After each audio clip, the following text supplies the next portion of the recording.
On this episode of Trips, Paranormal and Reality, meet Donnie and Melody Ray,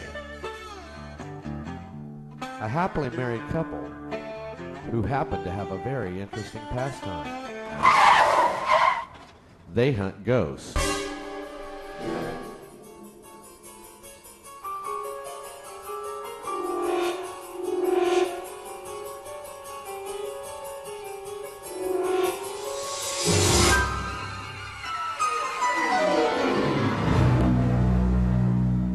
Now meet Steve and Kim Stewart, another couple who also hunt ghosts.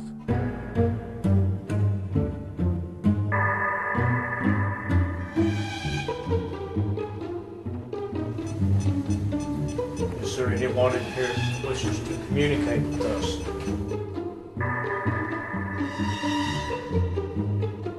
Donnie and Kim are brother and sister. They grew up together hunting for ghosts.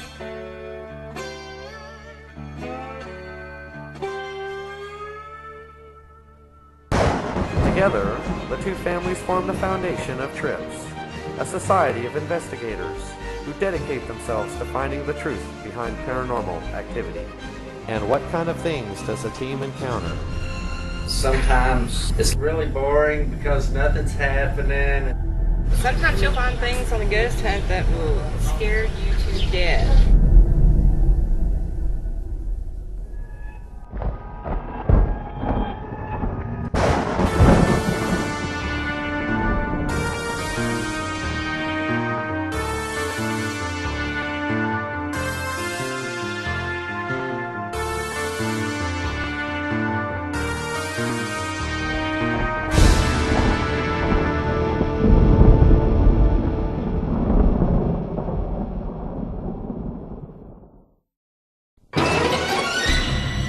What's moving around out there?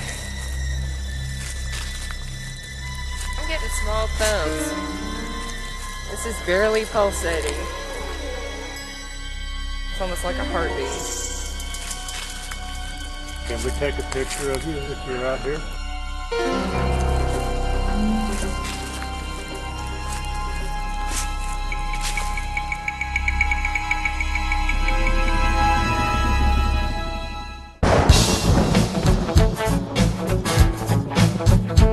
Kim, when she was born, I primarily did a lot of the raising and upbringing of Kim. Donnie is about 13 years older than I am. I played a lot of tricks on her, like when she was still in diapers. We'd be eating, I'd reach over there and give her an old sour pickle just to get a kick out of the face she would make. Donnie was also very ornery and liked to scare me and used to put me in a potato chip can and fling me across the kitchen floor.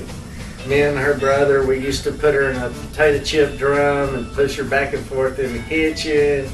I used to get him and my other brother in trouble all the time. I was a tattletale. Whenever I was 4, he put June bugs down my underwear. I still like embarrassing her, saying that, you know, I've changed a lot of your diapers before. He was ornery.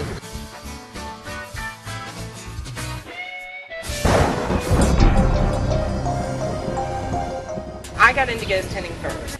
Kim had been involved in it for quite a while. Kim got me into ghost hunting back in late 2003, early 2004. The way Trip formed is we were having a garage sale. Well, Donnie and Melody were having a garage sale one day, and the leader of the former group that I was with had died in a freakish accident. I hadn't done any ghost hunting since that time. During the garage sale, we were all sitting in the backyard and decided, you know, why not make our own group? And we sat there and tossed things back and forth, ideas. And we figured, well, we travel around and go to different places, different cities, and do ghost hunting, so we decided to name it Trips.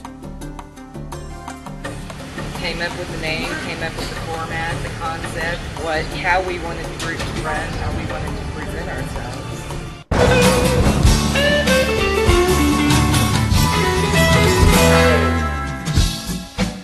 We met online under Yahoo Personals.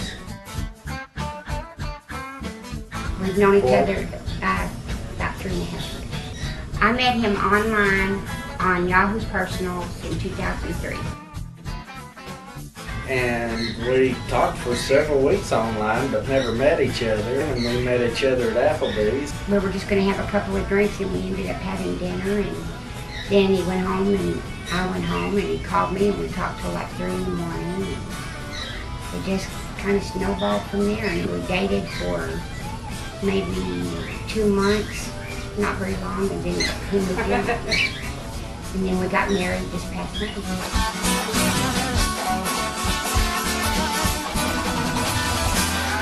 We got married May the 5th.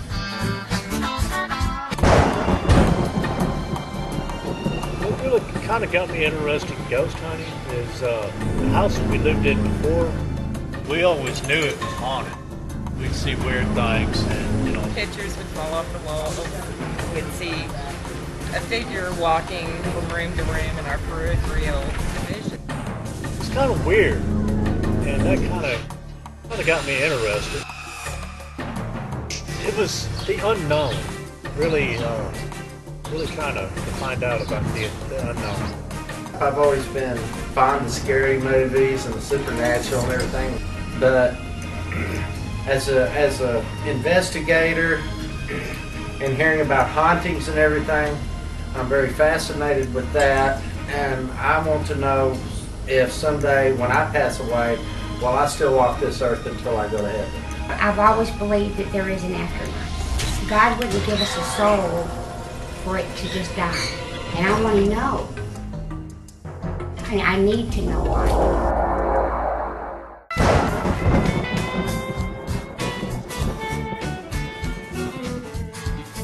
Kim and I, we have been married for 18 years now, and we have a wonderful life together. We've been married for 18 years. 18 lovely years. We met through a friend of mine who was dating one of his friends, and she thought that we would be a perfect match, so she set us up. It was a blind date. A friend of ours kind of set us up. We got to talking on the phone, and we arranged a date.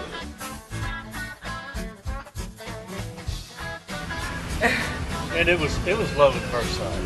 We fell in love with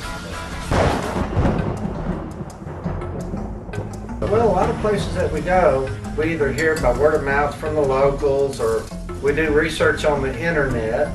You do a lot of research on the history. A lot of the places that we go, the towns are very old and they're very rich in history. A lot of these graveyards are out there because there used to be an existing town or community at one time, and that community folded, and the only remnants of that community or town is the cemetery. Well, Antioch, that's kind of Donnie's baby. He found it, he had done the research on it. A lot of the people that I associate with grew up around here, and they know what I do. They know I ghost hunt and everything, and they told me about Antioch. They said, they'd taken their girlfriends out there parking and stuff like that, and strange things would happen while they're out there, so we grouped up and decided to go out there to either prove or disprove. There was a lot of stories and legends that go along with Antioch. We grouped up and decided to go out there to either prove or disprove. Donnie had tried to get me to go out there for about a year, and I really didn't want to because there was a lot of legend and rumor that Satan worshippers frequented the place. Antioch really is, it's kind of hidden. It's not on the main road. There's really no houses. Just because of that, I really was not interested in walking up on somebody's sacrifice or becoming part of one.